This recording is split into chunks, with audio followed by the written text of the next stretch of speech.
Le bruit du tissu déchiré résonna dans le couloir bondé comme un coup de feu. Emma Collins resta figée, sa robe blanche déchirée des épaules à la taille, laissant apparaître son simple soutien-gorge de sport. 200 étudiants regardaient. 200 téléphones enregistraient. Mais Emma n'a pas pleuré. Elle n'a pas crié. Elle n'a pas couru. Ses yeux, autrefois doux, puis timides, devinrent froids. Froids comme le gel hivernal. Derek Matthews, quarterback vedette du lycée Westfield, fit un pas en arrière, un sourire satisfait aux lèvres. Il tenait un morceau de sa robe dans son poing comme un trophée. « Tu n'es plus si hautain et puissant maintenant, n'est-ce pas, Laraya Teil ?» C'est à ce moment-là que tout a changé. Emma changea de posture. Sa respiration ralentit. Ses mains se levèrent, non pas pour se protéger, mais dans une position que seule une personne dans le bâtiment reconnut. Depuis la porte de son bureau, l'entraîneur Williams, ancien militaire à la retraite, œil aguerri, observait. Il murmura un mot. Dangereux. La nouvelle fille n'était pas seulement nouvelle. Elle était tout à fait autre chose. Si vous vous demandez ce qui va se passer ensuite, cliquez sur « J'aime ». Cela permet à davantage de personnes de découvrir ces histoires. Et si vous le souhaitez, partagez votre visionnage dans les commentaires ci-dessous. Merci, chaque partage contribue à perpétuer ce genre d'histoire. Maintenant, revenons en arrière. Au début. 3 semaines plus tôt, Emma Collins n'était personne. Juste une autre élève transférée, une ombre essayant de disparaître dans les couloirs de son nouveau lycée de Dallas. Elle et sa mère étaient arrivées au Texas avec rien d'autre que 2 valises cabossées et le poids de trop de souvenirs brisés. Après que tout s'est effondré en Californie, c'était censé être leur nouveau départ. Leur appartement sentait encore le carton. Ses affaires, livres, photos, trophées étaient restés intacts, empilés dans des coins qu'elle ne pouvait se résoudre à déballer. Nouveau départ, murmura sa mère, esquissant un sourire forcé qui n'atteignit pas ses yeux. Mais elles connaissaient toutes les deux la vérité. Le conducteur ivre n'avait pas seulement tué son père, il avait pris leur maison, leur sécurité, leur capacité à respirer sans se souvenir. Les doigts d'Emma effleurèrent la ceinture noire usée, soigneusement pliée dans sa valise. La ceinture de son père. Ses mains avaient noué le nœud. Sa voix l'avait guidée à travers chaque kata. « Je ne te décevrai pas, papa » murmura-t-elle à sa photo. Promis. Le lycée de Westfield se dressait devant elle, briques rouges, grilles en fer forgé et l'éclat du privilège. Le parking scintillait de BMW, de camions surélevés et de l'énergie débordante d'adolescents qui n'avaient jamais vraiment subi de conséquences de leur vie. Le panneau de l'école disait « La maison des guerriers ». 3 fois champion d'État de football. Emma gara sa Honda éraflée au dernier rang, près des bennes à ordures. Même le parking avait une hiérarchie. Elle sentit immédiatement le regard. Non pas parce qu'elle était particulièrement belle. Non pas parce qu'elle était étrange. Juste parce qu'elle était nouveau. Et à Westfield, la nouveauté signifiait du sang dans l'eau. Derek Matthews l'a remarqué en premier. Bien sûr qu'il l'a fait. Derek a remarqué tout qui pourrait changer son royaume. 1,88 mètres, il semblait bâti sur l'ambition et les boissons protéinées. Son assurance était d'une nature dangereuse, celle qui naît du fait de ne jamais se faire dire « non » et de ne jamais être tenu responsable. Il était perché sur le capot de sa Camaro rouge cerise, sa cour rassemblée autour de lui. Tyler Bennett, un muscle sans esprit. Brandon Chen, assez intelligent pour être utile, mais trop faible pour diriger. Alerte viande fraîche, marmonna Tyler en donnant un coup de coude à Derek. Les yeux de Derek suivirent Emma tandis qu'elle traversait le parking. Ses pas étaient prudents, mesurés. Pas l'allure d'une fille en quête d'attention, mais celle d'une personne entraînée à l'être point conscient. Un enfant de militaire, supposa Derek. Il avait déjà vu cette posture. Je suis d'accord, dit-il catégoriquement. Brandon rit. Comme si tu avais besoin de tout. Ça t'est déjà arrivé de ne pas avoir ce que tu voulais? Derek sourit point jamais. Et il n'avait pas prévu de commencer maintenant. Emma a réussi ses 3 premiers cours sans incident. Rangée du milieu. Neutre. Invisible. Elle prenait des notes. Elle ne parlait que lorsqu'on l'Y invitait. Elle souriait poliment quand on le lui demandait. Mais Westfield n'était pas le genre d'endroit qui permettait aux gens de rester invisibles. La cafétéria était un véritable champ de bataille. Chaque table était un territoire revendiqué, les athlètes ici, les élèves de théâtre là, les élèves brillant le long des fenêtres, les autres dispersés entre les deux. Emma attrapa son plateau et se dirigea vers la table vide la plus éloignée dans le coin. Elle avait à peine réussi à manger 3 bouchées de son sandwich avant qu'une ombre ne tombe sur elle. « Salut, ma belle. Je suis Derek Matthews. » Elle leva les yeux. Dans son ancienne vie, peut-être aurait-elle rougi. Peut-être aurait-elle souri. Mais quelque chose dans ses yeux, quelque chose de affamé, quelque chose, intitulé « Je l'air autour d'elle. » Enchantée, dit-elle prudemment. Mais je dois aller en cours. Elle se leva, laissant son déjeuner à moitié mangé. Derek tendit brusquement le bras, sans la toucher, mais en lui barrant le passage. Le cours ne commence que dans 20 minutes, dit-il à voix basse. Asseyez-vous. Je vous souhaite la bienvenue à Westfield comme il se doit. Merci, dit Emma d'un ton calme. Mais non. Elle l'a contourné. La cafétéria vibrait de murmures. Pas de silence, mais ce silence glacial qui se fait entendre lorsqu'un événement mémorable se produit. Derek Matthews. Rejeté. Publiquement. Est-ce qu'elle vient de... Commença Tyler, stupéfait. La mâchoire de Derek se serra. Ses poings se serrèrent. Personne n'a rejeté Derek Matthews. Emma sentit les regards braqués sur elle tout le long du chemin jusqu'à son casier. Elle avait fait une erreur. Elle le savait. Elle aurait dû sourire, jouer le jeu. Mais son instinct, aiguisé par la perte et par quelque chose de plus profond, lui avait dit le contraire. Ce soir-là, elle appela Madison, sa meilleure amie en Californie. La seule à savoir à quoi s'était déroulée l'année précédente. Le Texas, demanda Madison. Grand, soupira Emma. Même les égaux sont plus grands. Elle lui a parlé de Derek, de la cafétéria. Fais attention, prévint Madison d'une voix douce. Les types comme ça, ils supportent mal le rejet. Je peux prendre soin de moi, murmura Emma en jetant un coup d'œil à la ceinture noire accrochée à son placard. Le karaté n'aide pas quand on se bat contre un système social tout entier, murmura Madison. Peut-être, dit doucement Emma. Mais je ne les laisserai pas gagner. Le harcèlement a commencé petit à petit. Mardi, de la peinture rouge a été projetée sur son casier point coincé, les lettres coulaient. Téléphones enregistrés. Emma l'essuya calmement. Sans larmes. Sans réaction. Mercredi, devoir terminé. De la superglue sur sa chaise. Un faux compte Instagram avec des photos retouchées de son visage et des légendes vulgaires. Pourtant, Emma n'a pas craqué. Elle a tout documenté dans un petit carnet. Capture d'écran. Date. Détail. La voix de son père résonnait dans son esprit. L'information est une munition. Ne tirez jamais tant que vous n'avez pas une vue dégagée. La frustration de Derek grandit. Jeudi, son entraînement de football était brutal. Sa colère couvait. Et il était sur le point de faire une erreur. Une erreur très publique. Il a frappé plus fort que nécessaire. Lancé avec trop de force. Il aboyait sur des coéquipiers qui n'avaient rien fait de mal. Matthews, qu'est-ce qui ne va pas chez toi, a crié l'entraîneur Williams, après que Derek ait mis son propre running back à terre lors d'un exercice. Rien, coach.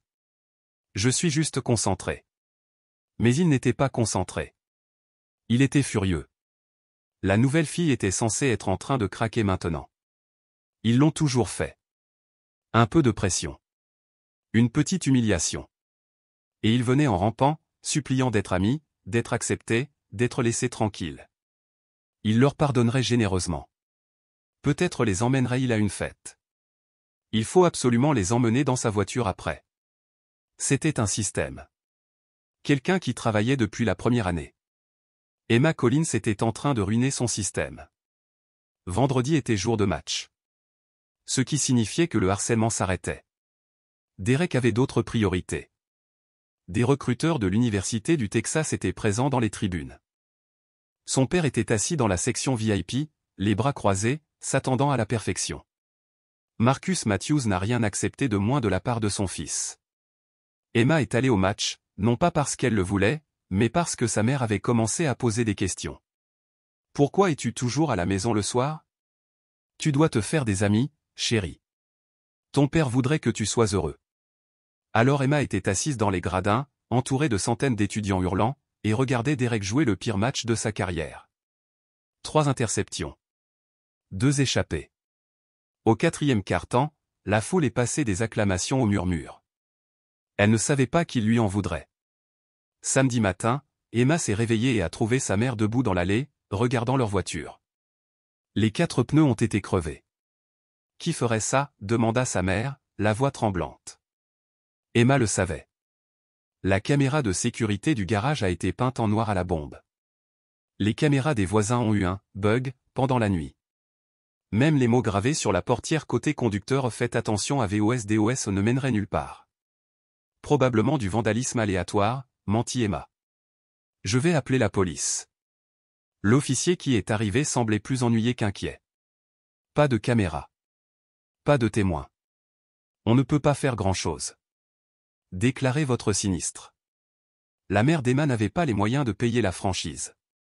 Il prendrait le bus pendant un moment. Lundi matin dans le bus, exactement ce que Derek avait prévu. Emma était assise seule, essayant d'ignorer Tyler et Brandon sur les sièges arrière. Leurs commentaires ont commencé à voix basse, mais sont devenus plus forts à mesure que de plus en plus de joueurs de football se joignaient à eux. J'ai entendu dire que ton père est mort en pleurant comme un petit. C'est peut-être pour ça que tu es si prétentieux. Aucun homme ne peut vous apprendre le respect. Je parie qu'on pourrait lui apprendre un peu de respect. Les mains d'Emma agrippèrent les bretelles de son sac à dos. Sa respiration a changé, plus profonde, plus contrôlée. La même respiration que son père lui avait inculquée. Centrez-vous. Trouvez votre équilibre. Ne vous battez jamais avec colère. Une femme âgée de l'autre côté de l'allée attira le regard d'Emma et murmura. Ça va? Emma hocha la tête. Elle a forcé ses mains à se détendre. Pas ici. Pas dans un bus en marche rempli de témoins. C'est ce qu'ils voulaient, que je perde le contrôle. Pour leur donner une excuse. Elle est arrivée à l'école. Mais la journée était loin d'être terminée. Son casier avait été vandalisé. Coupure de journaux sur l'accident de son père. Sa nécrologie. Des photos de la scène de l'accident, des photos que quelqu'un a travaillé dur pour trouver. Une note collée au centre. Peut-être que tu rejoindras bientôt papa. Les mains d'Emma tremblaient tandis qu'elle retirait les papiers. Il ne s'agissait plus de rejet. C'était de la cruauté, calculée et froide. Ils avaient franchi une ligne, et ils le savaient. Jésus, c'est complètement dingue, dit une voix derrière elle. Emma se retourna. Sarah Miller, la fille calme du cours d'anglais. Elle regarda nerveusement autour d'elle, puis se pencha plus près. Fais attention, murmura Sarah. Derek, il a déjà fait ça. Ce qui s'est passé? Les larmes montèrent aux yeux de Sarah. J'ai dit non. Il n'a pas aimé. L'école a étouffé l'affaire. Son père a fait don d'un nouveau tableau d'affichage la semaine suivante. Elle releva sa manche, révélant de légères cicatrices. J'ai essayé, après tout ça. Je suis en thérapie maintenant. Emma sentit la rage monter dans sa gorge. Combien d'autres? Au moins 5, à ma connaissance. Mais personne n'en parle. C'est Derek Matthews. Cette nuit-là, Emma s'entraînait dans le garage. Le sac lourd se balançait à chaque coup. Son corps s'en souvenait. Ses poings se souvenaient. Des années de pratique lui reviennent comme une respiration. La voix de son père résonnait dans sa tête. Le karaté, ce n'est pas de la violence, Emma. C'est une question de discipline. De protection. Tu ne donnes jamais le premier coup. Mais que se passe-t-il s'il continue à insister, papa? Ensuite, vous vous assurez qu'il ne puisse pas en lancer un deuxième. À minuit, sa mère l'a retrouvé. La sueur coulait du front d'Emma.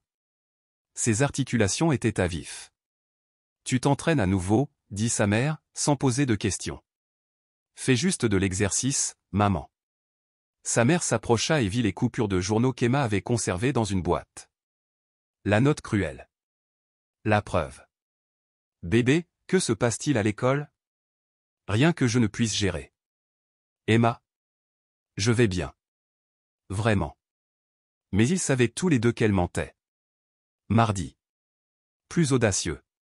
Derek l'a coincé entre les cours, son équipe formant un mur autour d'eux. Tu m'as coûté ma bourse, siffla Teil. Les scouts ont dit que j'avais l'air distrait. Déconcentré. Ce n'est pas mon problème, dit Emma en essayant de passer outre. Derek lui attrapa le bras. Fort. Ses doigts s'enfoncèrent dans sa peau, suffisamment profondément pour la blesser. Tout ce qui te concerne est mon problème. Tu es fini ici. Parti. D'une façon ou d'une autre. Emma baissa les yeux sur sa main. Puis vers son visage. Juste pendant un instant, il l'a vu. Quelque chose dans ses yeux qui le fit lâcher prise. Quelque chose de dangereux. Quelque chose qui attend. Touche-moi encore, dit-elle doucement. Et tu le regretteras. Derek rit, mais son rire resta creux. Est-ce une menace? C'est une promesse. Elle s'éloigna, laissant Derek et son équipe derrière elle. Mais elle entendait toujours Tyler marmonner. Mec, t'as vu ses yeux? C'était une vraie tarée. Mercredi soir. Sarah Miller l'a appelé. Ne viens pas à l'école demain, dit-elle d'une voix tremblante. S'il te plaît. Qu'est-ce qui ne va pas? Je les ai entendus dans les vestiaires. Ils préparent quelque chose. Quelque chose d'important. Le père de Derek a dit qu'il l'enverrait dans une école militaire s'il ne se ressaisissait pas. Il te rend responsable de tout. Sarah. Je ne peux pas continuer à courir. Ce n'est pas une question de courage. Ils veulent te faire du mal. Comme ils m'ont fait du mal. Emma regarda la photo sur sa table de nuit. Le visage de son père. Son sourire. Merci de m'avoir prévenu, murmura-t-elle. Mais j'en ai assez d'avoir peur. Jeudi matin, le temps était gris et il pleuvait. Emma s'est habillée avec soin. Jean. Une robe blanche. Le dernier cadeau que son père lui avait offert, son 16e anniversaire. Elle avait besoin de sa force aujourd'hui. Le couloir principal était déjà bondé. Trop de monde. Pour 7h45 du matin. Les étudiants étaient alignés des deux côtés. Téléphones éteints. Enregistrement. Ils savaient que quelque chose allait arriver. Emma les traversait comme un soldat partant au combat. Au fond, elle le vit. Derek. Son équipage s'est dispersé, coupant tout échappatoire. Pas de professeur. Aucun administrateur. Juste le silence et le bourdonnement de l'anticipation. Derek éleva la voix. Fort. Moqueur. La princesse nous honore de sa présence. Emma s'arrêta. À 6 mètres de distance. Que veux-tu, Derek? Qu'est-ce que je veux? Il s'approcha. Je veux retrouver ma vie. Ma bourse. Je veux que tu partes. Alors tu vas être déçu. La foule s'agita. Les murmures s'amplifièrent. Quelqu'un a murmuré, elle a des couilles. Le visage de Derek devint rouge. Tu penses que tu es dur, ricana Teil. Tu penses que les petites leçons de karaté de papa te rendent spécial. La mâchoire d'Emma se serra. Laissez mon père en dehors de ça. Pourquoi? Il est mort. Il ne peut pas te protéger. Derek s'approcha. Suffisamment près pour qu'elle puisse sentir le mélange acide d'eau de Cologne et de sueur. J'ai entendu dire qu'il était mort comme un lâche. Il s'est probablement enfui, comme toujours. Mon père était un héros, dit Emma d'une voix ferme, même si la rage déferlait dans toutes ses veines. Ouais. Derek sourit. Alors où est-il maintenant? Elle se retourna pour s'éloigner. Elle avait presque réussi à le dépasser. Mais sa main s'est levée. Il l'attrapa par l'épaule et la fit tourner. Elle trébucha et se rattrapa contre les casiers. Je n'en ai pas fini avec toi, grogna Derek. C'est à ce moment-là que c'est arrivé. Ses mains se posèrent sur son col. Voyons voir ce que tu caches sous ce petit numéro de bonne fille. Rip. Le bruit a traversé le couloir comme un coup de feu. Sa robe se fendit de l'épaule à la taille, le tissu blanc se détachant comme du papier. Quelqu'un a crié. Les téléphones se dressaient comme des vautours. Les écrans pointaient. Les doigts tapaient sur l'enregistrement. Exposé. Humilié. Mais Emma n'a pas pleuré. Elle n'a pas couru. Elle n'a même pas bronché. Au lieu de cela, elle a changé de position. Ses pieds se sont ajustés. Son poids est centré. La respiration ralentit. Les mains se levèrent. Callosité. Articulation cicatrisée. Preuve d'années passées à frapper des surfaces plus dures que la chair. Mon père, dit-elle, sa voix résonnant claire et aiguë dans le silence, était un marine américain. Il a effectué 3 missions en Afghanistan. Il a sauvé 19 vies au combat. Ses yeux se fixèrent sur Derek. Et il m'a appris que la violence est le dernier recours. Derek rit, mais sa voix se brisa. Et alors? Tu vas me faire un coup de karaté? Non, dit froidement Emma. Je vais te donner une chance de partir. Le couloir retenait son souffle. Mais la fierté de Derek a pris la décision à sa place. Il s'est jeté sur lui. Les mains tendues. Emma pivota. Le pied gauche pivote. La main droite se courbe vers le haut. Fissure. Le bord de sa main frappa le côté de son cou. Précis. Chirurgical. Les yeux de Derek s'écarquillèrent, choc, confusion puis plus rien. Il est tombé comme une marionnette dont les fils auraient été coupés. Bruit sourd. Le bruit résonna dans le couloir. Silence. Puis chaos. Tyler, a crié quelqu'un. Il a chargé. Brandon est venu de l'autre côté. Ils ont fait la même erreur. Ils pensaient que la fille silencieuse à la robe déchirée était une victime. Emma se laissa tomber dans une position basse. Tyler l'a atteinte en premier. Il a lancé un coup de poing sauvage. Elle se baissa et attrapa son poignet. Il a utilisé son propre élan. Accident. Il se retourna et s'écrasa contre une fontaine. Un grand craquement d'os ou de porcelaine. Brandon l'a attrapé par derrière. Elle lui a enfoncé un coup de coude dans le plexus solaire. Il a tourné. Il a balayé ses jambes. Il s'est effondré sur le sol, haletant. 3 secondes. 3 garçons. 200 témoins. Emma se tenait au milieu du couloir. Sa robe déchirée pendait sur une épaule. Ses mains étaient toujours levées. Son souffle irrégulier. Elle les regarda. À tous les étudiants qui se moquaient d'elle depuis des semaines. Quelqu'un d'autre, demanda-t-elle doucement. Personne n'a bougé. Les sirènes hurlaient au loin. Quelqu'un avait finalement appelé à l'aide. Mais Emma ne bougea pas. Je n'ai pas couru. Elle se tenait au-dessus du corps inconscient de Derek. Parce que son père lui avait appris une chose de plus. Quand tu te bats, Emma, tu te bats pour y mettre fin. Pas pour gagner. Pour y mettre fin.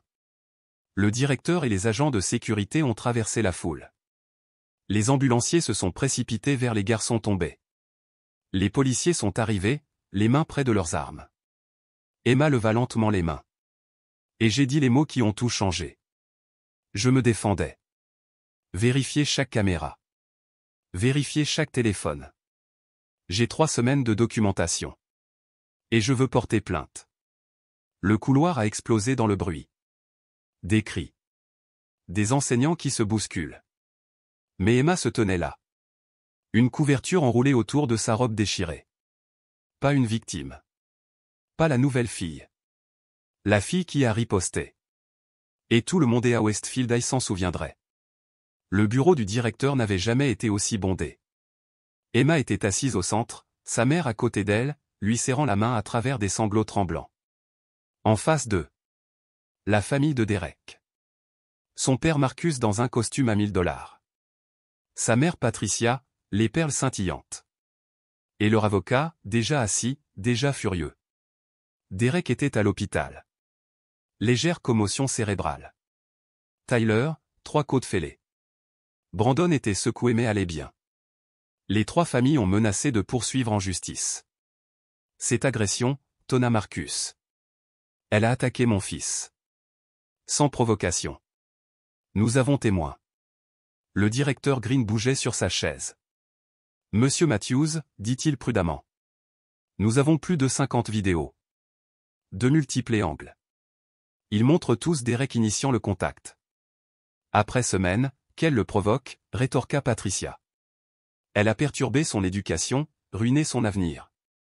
La mère d'Emma se retourna. Sa voix tremblait de fureur. Votre fils j'ai arraché la robe de ma fille devant toute l'école. Il a été harcèlement-elle pendant des semaines. Un harcèlement présumé, a interrompu l'avocat d'un ton sec. Il n'y a aucune preuve. C'est à ce moment-là qu'Emma a ouvert son sac à dos. Et il laissa tomber un épais dossier sur le bureau du directeur. Cogné. 3 semaines de documentation, dit-elle calmement. Photo de mon casier vandalisé. Capture d'écran de faux comptes sociaux. Enregistrement de menaces. Des coupures de journaux sur la mort de mon père, collées sur mon casier. Reçu pour 4 pneus crevés. Des images de sécurité qui ont mystérieusement disparu. Dois-je continuer? Silence. Le directeur Green a ouvert le dossier. Page après page. Son visage s'est vidé de ses couleurs. Il y a plus, ajouta Emma. Sarah Miller est dehors. Elle a son dossier. Tout comme Kathy Johnson, Maria Santos, Jennifer Wu et Ashley Thompson. Toutes victimes de Derek Matthews. Tous silencieux par cette école. Marcus Matthews se leva si vite que sa chaise trembla. C'est un chasse aux sorcières. Nous faire un don $50 000 par an à cette école. Le centre sportif Matthews est nommé d'après mon père. Toi savoir ce qui doit se passer ici. Le directeur Green marqua une pause et regarda Emma. Puis, finalement, j'ai regardé la vérité. Monsieur Matthews, dit-il lentement. Je pense que tu devrais partir.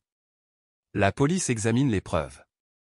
Ils décideront si des accusations doivent être portées. Ce n'est pas fini, siffla Marcus. Vous entendrez parler de nos avocats.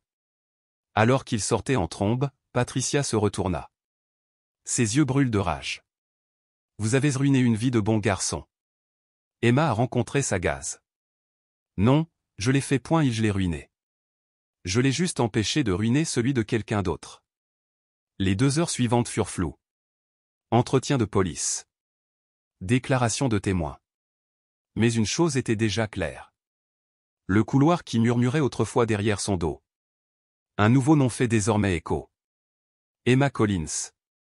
La fille qui a riposté. Et gagné. Les vidéos ont été collectées et examinées. Sarah Miller est arrivée la première, les mains tremblantes mais la voix forte, et a fait sa déclaration. Puis Kathy. Puis Maria. Puis Jennifer. Puis Ashley. Chaque histoire était pire que la précédente. Des fêtes où les boissons étaient droguées.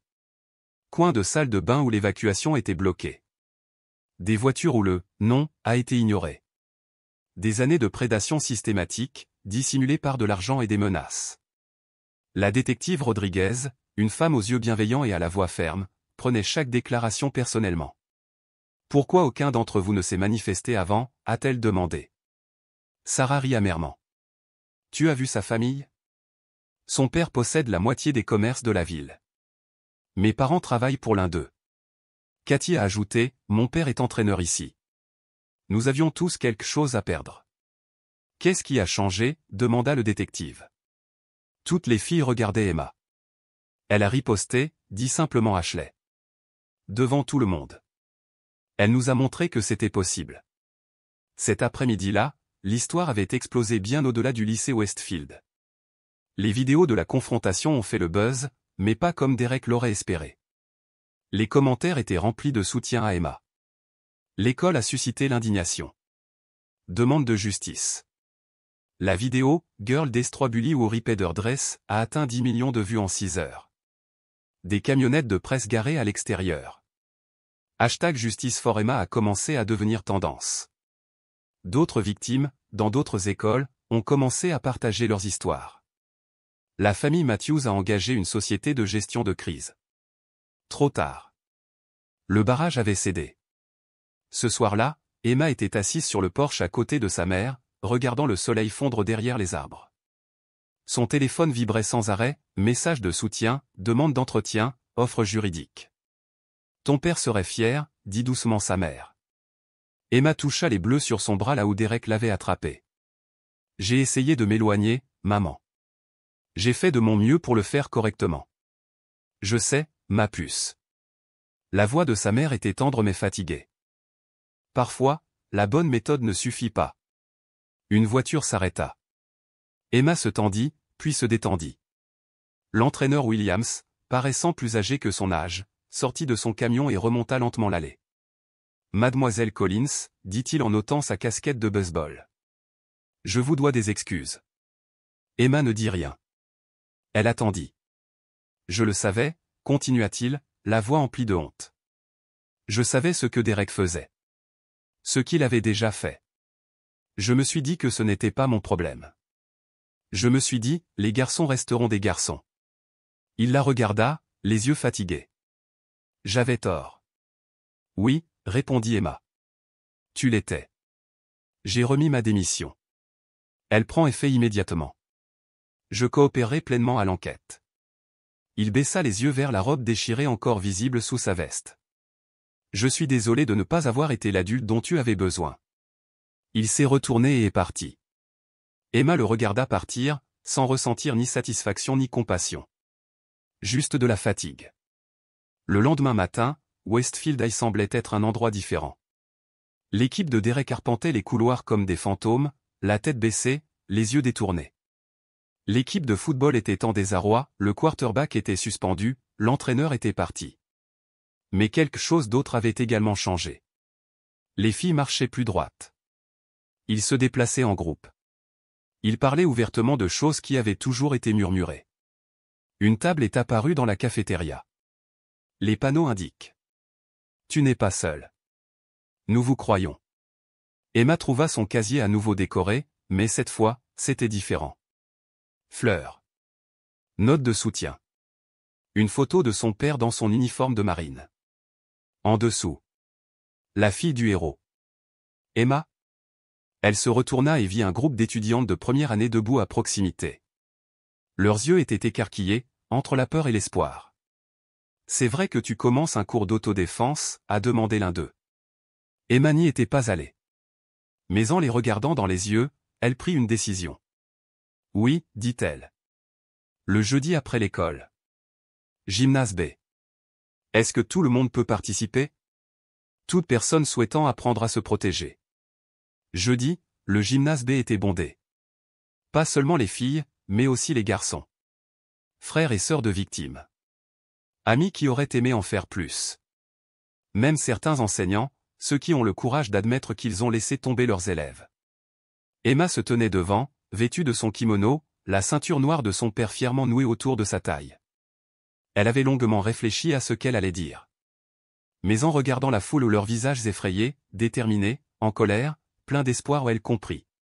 Mon père m'a appris que la violence n'est jamais la première solution, a-t-elle commencé. Mais parfois, quand on vous prive de toutes les autres options, quand le système censé vous protéger échoue, quand personne ne vous écoute, il faut parfois être son propre héros. Elle leur a d'abord appris les blocs.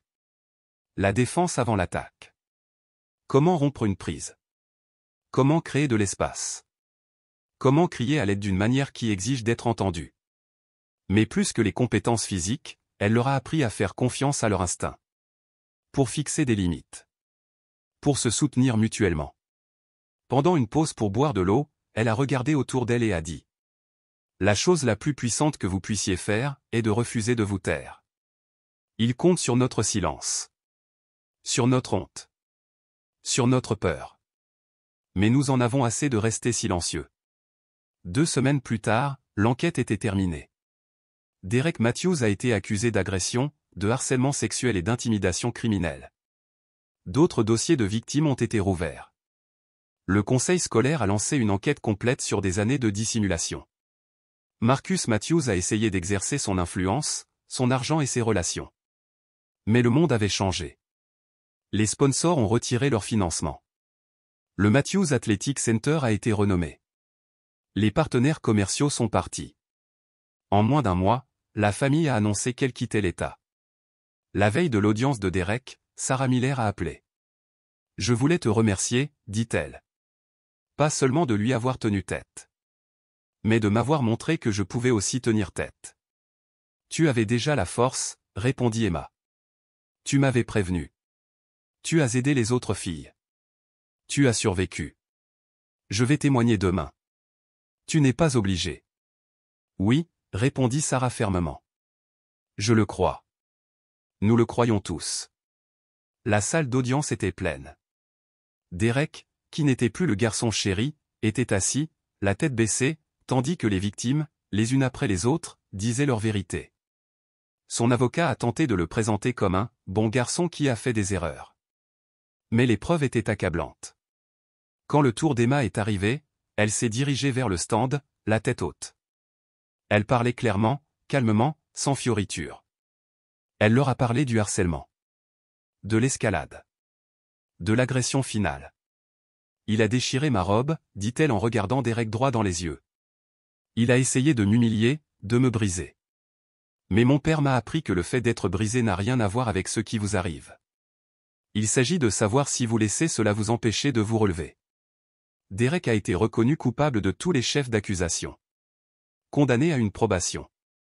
Service communautaire. Thérapie obligatoire.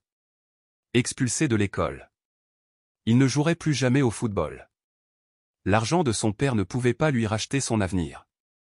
Alors qu'il quittait le palais de justice, la mère d'Emma demanda. « Est-ce que tu as l'impression d'avoir gagné ?» Emma réfléchit un long moment. « J'ai l'impression d'avoir survécu. Et j'ai aidé d'autres personnes à survivre.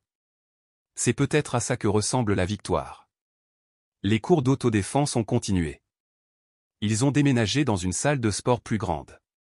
Nous avons recruté davantage d'instructeurs.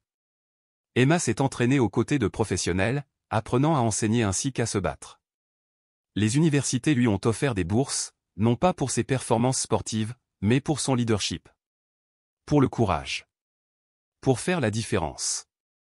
À l'occasion du premier anniversaire de l'incident du couloir, le lycée Westfield a organisé une assemblée. Emma se tenait devant tout le corps étudiant.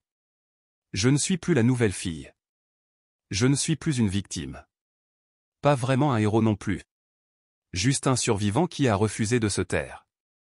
Il y a un an, commença-t-elle d'une voix ferme, je n'étais personne.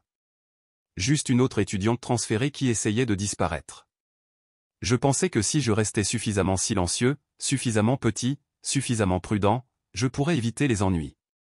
J'ai eu tort. Elle regarda la mère de visage, se voyant dans tant d'entre eux. Les prédateurs ne choisissent pas leurs victimes en fonction de nos actions ou de nos inactions. Ils choisissent en fonction de ceux qui, selon eux, ne riposteront pas. Ceux qu'on ne croira pas. Ceux qu'on peut réduire au silence. Elle s'arrêta. Ils ont fait le mauvais choix avec moi. Et ils ont fait le mauvais choix avec chaque survivant qui a parlé depuis. L'auditorium était silencieux, suspendu à chaque mot. Je ne suis pas ici pour vous dire que la violence est la solution. Ce n'est pas le cas.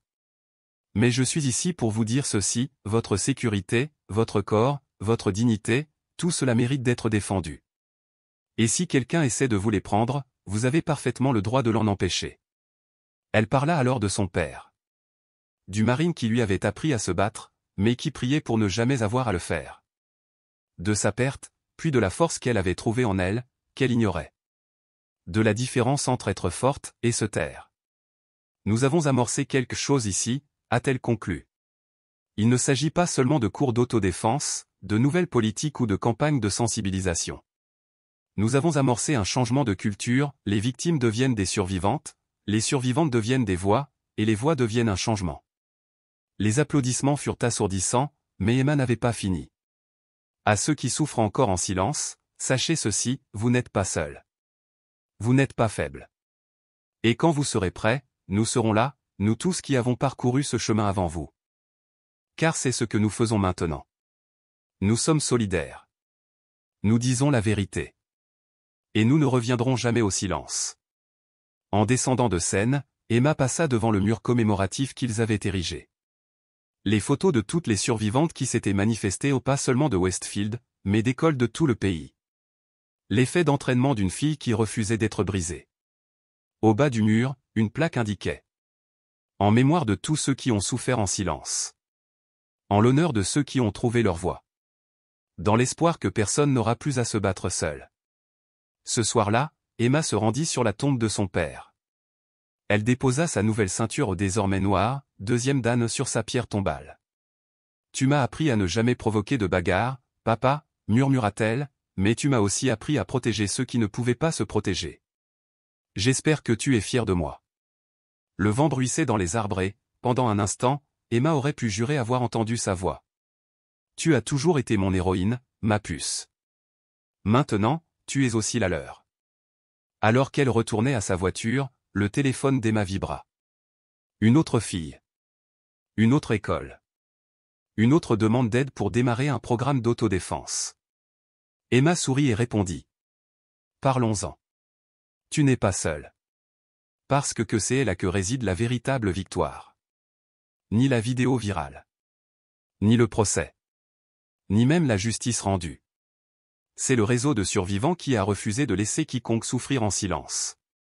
La culture qui a évolué, de la protection des prédateurs à la protection mutuelle. C'était la preuve que parfois, une personne qui se lève peut inspirer des centaines d'autres à se lever. En rentrant chez elle, Emma trouva sa mère en train de préparer le dîner, riant au téléphone avec Madison, qui arrivait la semaine suivante pour donner un séminaire. Leur petite maison était remplie de trophées de tournois, de lettres de remerciements de filles qui avaient trouvé la force et de photos d'Emma donnant cours dans des classes bondées. « Tu as faim ?» demanda sa mère. « Je meurs de faim », admit Emma alors qu'elle s'asseyait pour manger. Sa mère posa sa fourchette. « Je ne t'ai jamais remercié. »« Pourquoi ? » ?»« De ne pas les avoir laissés te briser. De m'avoir montré que nous sommes plus fortes qu'on ne le pense. D'être devenue la femme que ton père a toujours su que tu pouvais être. » Emma tendit la main par-dessus la table et serra celle de sa mère. « Nous avons survécu ensemble, maman. C'est ce qui compte. » Plus tard dans la soirée, Emma était assise dans sa chambre, les yeux rivés sur la ceinture noire que son père avait gagnée au prix d'années de discipline et de service. À côté se trouvait la sienne, gagnée en surmontant ce qu'aucun adolescent ne devrait jamais affronter. Demain, elle donnerait un autre cours, répondrait à d'autres courriels, aiderait d'autres survivants à trouver leur voie. Le travail ne serait jamais vraiment terminé. Mais ce soir, elle s'accorda un instant de paix. Un instant pour reconnaître que la nouvelle timide qui avait autrefois intégré Westfield High avait disparu, remplacée par quelque chose de plus fort. Pas incassable. Elle avait appris que tout le monde pouvait se briser. Mais reconstructible. Résilie. Prêt. Et surtout, être capable d'apprendre aux autres à faire de même. Son téléphone s'est allumé avec un nouveau message. Sarah Miller, un café demain avant le cours ? Je veux parler du lancement d'un programme de mentorat. Emma sourit et répondit. Absolument. On ne fait que commencer. Parce que c'était la vérité. La vidéo virale n'était qu'un début. Le véritable travail changeait la culture, protéger les plus vulnérables, bâtir une communauté de survivants et d'alliés prendrait des années, voire des décennies. Mais Emma Collins, la fille qui avait été poussée trop loin et repoussée, était prête à cela. Après tout, son père lui avait bien appris. Une fois que vous commencez un combat pour la justice, vous ne vous arrêtez pas tant qu'il n'est pas terminé. Et ce combat était loin d'être terminé. Le lendemain matin, Emma trouva un colis sur le pas de sa porte. À l'intérieur se trouvait un drapeau des Marines plié et une note manuscrite. Ton père a servi avec moi en Afghanistan. Il a entendu ce que tu as fait. Il dirait ce que je dis maintenant. Sans Péfi, la fille de Marine. Le combat pour la justice est sans fin. Emma a accroché le drapeau dans le gymnase où elle enseignait, rappelant que le courage coule dans les veines. Que certaines batailles valent la peine d'être menées. Et que l'héritage de son père perdure, dans chaque fille qui apprend à dire non, je le pense vraiment. Debout devant une salle remplie de jeunes marines à Camp Pendleton, Emma sentit la présence de son père plus forte que jamais. C'étaient ses frères et sœurs d'armes, et maintenant, ils écoutaient sa fille leur enseigner une autre forme de guerre. Mon père m'a appris à me battre avec honneur, leur a-t-elle dit. Mais il m'a aussi appris que les plus grands guerriers sont ceux qui protègent les autres. Elle scruta la pièce, tous les yeux rivés sur les siens. Aujourd'hui, cela signifie défendre ses camarades militaires. Cela signifie briser l'omerta. Cela signifie être le leader qui dit « c'est fini pour moi ». Après son discours, une femme sergent s'est approchée, les larmes aux yeux. « J'aurais aimé avoir quelqu'un comme toi quand j'étais recrue », murmura-t-elle. « Merci d'être la voix dont nous avions besoin. » Emma pensa à son père. À Derek Matthews.